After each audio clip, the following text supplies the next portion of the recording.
This is front and center for the White House and for public health officials overall.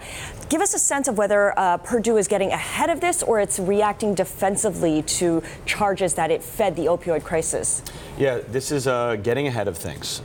They have approached some attorney generals that have not sued yet in hopes of maybe bringing together a wider deal in maybe potentially resolving this. This is the opioid crisis that has been at the forefront of President Trump and all over kind of the media and the news and for health professionals.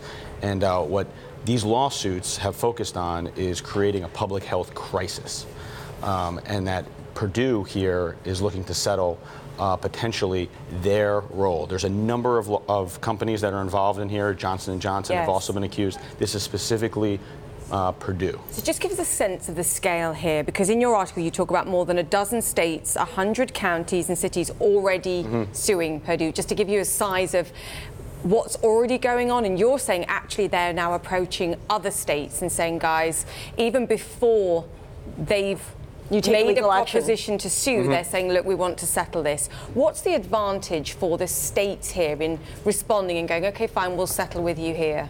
Well, a settlement avoids costly litigation. Yes. That's one thing on both sides there.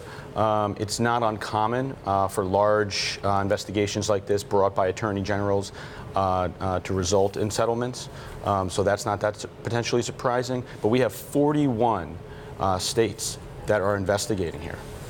Do we have any sense whether Purdue are actually talking to some of the other guys like Johnson & Johnson and perhaps coordinating? Do we expect other companies now to come out and say, hey, perhaps we'll do this too? So we don't know that just yet. You know, pharma is it's a large world. It's also a small world at a lot of times. So we'll see. Interesting thing here is the company has retained a firm of someone who includes an attorney named Sheila Birnbaum. Yes. And she has helped negotiate some major settlements involving the NFL concussion one and one involving Pfizer and one of its drugs litigation. So she's got previous in settling enormous suits. She's battle tested, in other words. And Mike Moore, of course, Tobacco Wars, is the guy that's been galvanizing all the attorney generals to fight this across the country too. So you've got two real heavyweights here on either side, it seems. Yeah, and that's what they're doing here. A lot of the attorney generals they're focused on creating kind of a similar to big tobacco, multi-billion-dollar settlement here. So and Mike Moore, as you mentioned, a former attorney general, kind of leading that. Yeah.